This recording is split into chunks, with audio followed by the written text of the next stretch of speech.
Just so we understand the unfailing presence of racism in the history of the United States,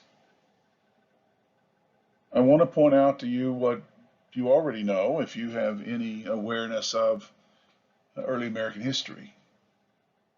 Racism was detected in the socio-religious DNA of this nation at birth. Antipathy toward Native Americans existed from the get-go, even though the white folks coming from Europe were the visitors. After 100 years of limited success battles, great disappointments, frustrations, embarrassments, humiliations for the suffragettes and their supporters. After 100 years, the 19th Amendment to the Constitution was finally ratified, and that was in 1920. In a couple of months, supporters of total freedom for women in this country can celebrate 100 years of voting rights for the female citizens of the United States. Not all will celebrate, either female or male. And by the way, at first, there were no voting rights for women of color. It was just for Caucasian women. And not many Southern men of color could vote at that time. Some could try, some few were successful, but the local laws and ordinances often found ways to keep Southern men of color from voting. Racism is heinous and hideous, but nearly impossible to eradicate.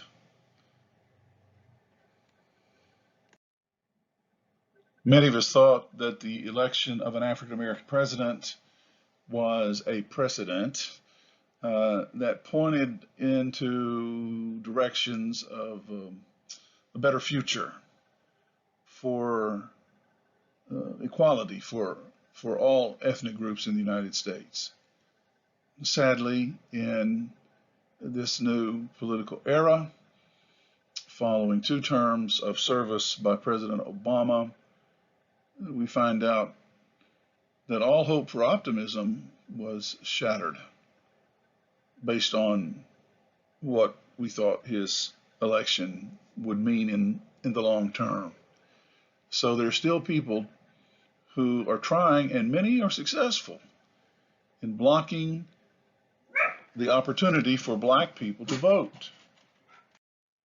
Occasionally there is a pleasant corrective, but there aren't nearly enough of these correctives, at least not yet. If we listen carefully to the chatter of the racists across just the period of the history of this country, racists want people of color to be voiceless victims. They want them to be there to be used and utilized when the white folks think that they can help them out, help the white folks out in whatever way they want. But they're clearly abusable like farm animals. I don't think animals should be abused either, but this is the mentality. Black people are abusable in the racist mentality, with nowhere to voice their protest or pain when they are abused, and that's exactly the way the racists want it. And racists have been successful tragically, shockingly, more often than most of us polite, liberal, live and let live types want to try to take in.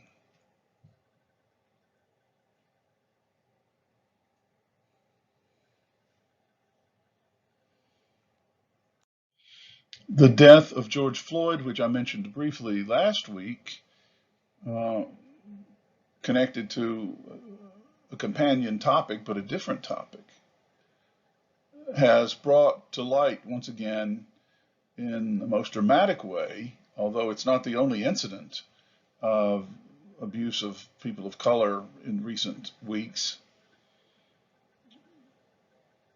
but it has brought to light police brutality of black people. All kinds of excuses were given for the behavior of the police people surrounding his arrest and detainment. 2 autopsies have been done, however, since I last saw you, both confirming that Mr. Floyd's death was a homicide.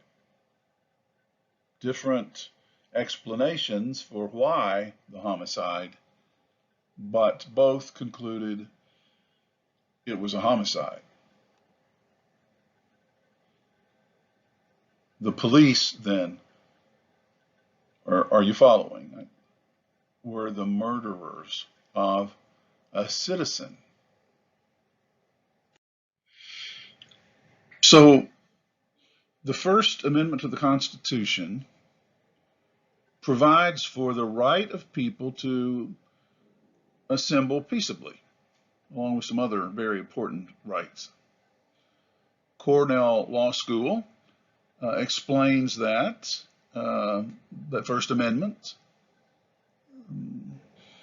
by stressing that it does indeed provide for assembly, guarantees the rights of individuals to speak freely related to that, and to assemble peaceably. That is a key part of all of this. It does not permit people to assemble for purposes of violence or brutality on other people or on government officials. But clearly, peaceful protest is a part of the rights of any American citizen.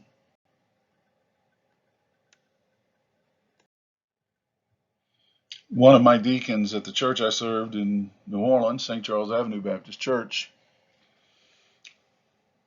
had a way of saying something when there was a big turn in the road about to happen. In terms of speaking, I mean. However, comma, Ed Broussard would say, and we're at one of those turns. Yes, freedom of assembly is a right. However, comma, we say again that violent protests are another matter. And in the cases of recent violent protests across the United States, shockingly, stunningly, people of violence seem to have swooped in and joined themselves with the peaceful people who simply want to protest police brutality and call attention to that. The violent folk join the group and begin hurting people, doing damage to public and private property. They're there for the most part, not because they have any interest in protesting police brutality, though they may not approve of police brutality or the death of Mr. Floyd, but they are not there to protest in any kind of constructive way whatsoever. They're simply there to use the larger group as a partial cover type of some kind of confusion, cause of confusion, so that they can be less conspicuous in the violent things that they're doing. The peaceful protesters are their stepping stones. They're being used. So here is a photograph of a peaceful protest around Lafayette Square, close to the White House, on June the 2nd. Most of the people who are in this peaceful protest are also aware of the importance of public health, so they're wearing masks. not hurting anyone by any means.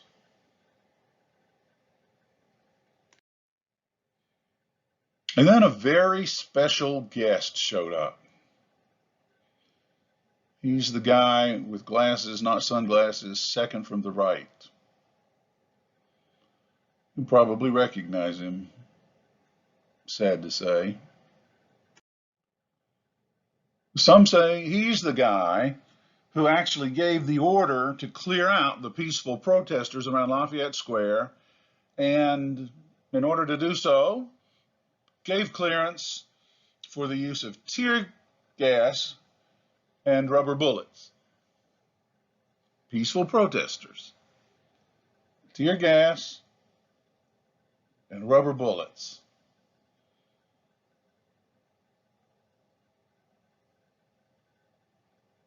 He, if you don't know, is the Secretary for Justice, head of the Department of Injustice.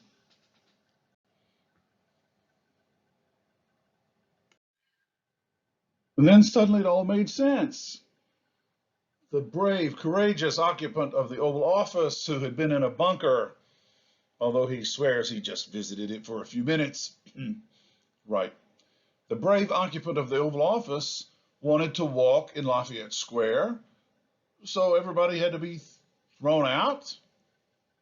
Well, that seemed for a few minutes to be the case. Nope, that wasn't the case at all. Trump was just going to the closest church, which happens to be St. John's Episcopal Church, the beautiful yellow church from which prayer gatherings break up before inaugural festivities begin for almost all presidents in the last many years. It's the closest church. Trump has been there once, maybe. Senator Collins also thought that. The associate rector was in the pulpit, a couple of, it was either Labor Day, a couple of Labor Days ago, or a couple of Independence holiday weekends ago.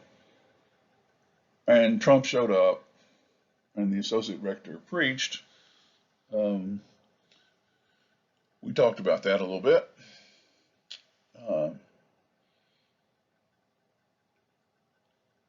Trump didn't even go in the church. He's not used to being inside a church. He's going on about something here and holding a Bible in his hand.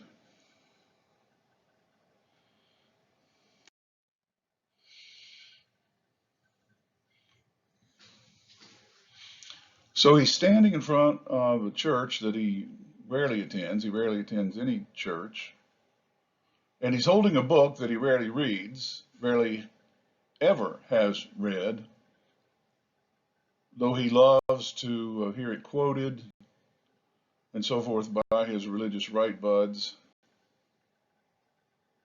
And even many of his typical supporters, many of his typical defenders are bristling at this event, calling it a photo op and calling the Bible a prop. It wasn't his own Bible. A reporter asked him if that was his Bible. He said it was a Bible. We can conclude it was not his Bible. I would guess it was an Obama Bible, wouldn't you? One that the Obama family left behind. This antic meant nothing and absolved Trump from nothing. Meant nothing, absolved nothing. The Bible is not a good luck charm. The Bible is not a piece of armor. The Bible is not a membership card to prove membership in one of the religious right movements. Not one item in Trump's conversation related to George Floyd's murder, to broader police brutality, or the unconstitutionality of having driven away the peaceful protesters as he and Barr had arranged. Meant nothing, absolved nothing. Professor Samuel Jones is professor of law and an associate dean at the John Marshall School of Law in Chicago. He has said that policing in America has historically had racial implications. You can see, I'm reading from what you're seeing on the screen. The earliest forms of organized law enforcement in the U.S. can be traced to slave patrols that tracked down escaped slaves and overseers assigned to guard settler communities from Native Americans. And in the centuries since, many law enforcement agencies directly participated in antagonizing communities of color or providing for those others who did.